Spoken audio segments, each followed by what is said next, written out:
বক্সিগঞ্জ থানা মামলা নম্বর হলো 18/19/2012। এই বাদীর বাড়ি হলো ভোলা, দক্ষিণে জেলা যে ভোলা, তার মেয়ের বিয়ে দিয়ে বক্সিগঞ্জ। আজকে যে আসামি হাবিজুলের সাথে তো বিয়ে দিয়ে তারা সংসার করতেছিল। ওই অবস্থায় এই গত 19/12 তারিখে তার মেয়ের কাছে যৌতুক দাবি করে 1 লক্ষ টাকা যৌতুক টাকা দিতে বাদীর মেয়ে অস্বীকার করে বাদীর মেয়েকে মারপিট করে হত্যা করার একদিন পরে ওই এলাকার লোকজন ভোলা জেলাতে তার মাকে সংবাদ দেয়। তার মা বাড়িতে এসে দেখে তার মেয়ে ঘরের ভিতরে মৃত অবস্থায় আছে। তার পরবর্তী সময় এলাকা কোনো সহযোগিতা পায়নি।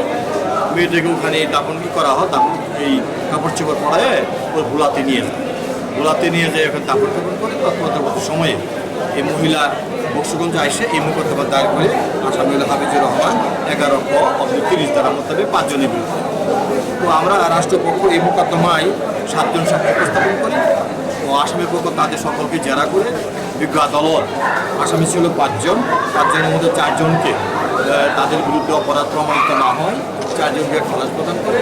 আর একজন আসামি মৃতের স্বামী তাকে এই 11 নারী ও শিশু দমন আইনের 11 ধারা মোতাবেক বিজ্ঞ আদালত জনাব আব্দুর রহিম সাহেব আজকে অর্থাৎ 20/7/2026 তারিখে এই মামলার রায় ঘোষণা করে রায়েতে আসামিকে মৃত্যুদণ্ডের আদেশ প্রদান করে এবং 5 লক্ষ টাকা অর্থদণ্ডের আদেশ প্রদান করে। অর্থদণ্ডের টাকা এই বাদীপক্ষ লোকজন প্রাপ্ত হয়ে গেছে।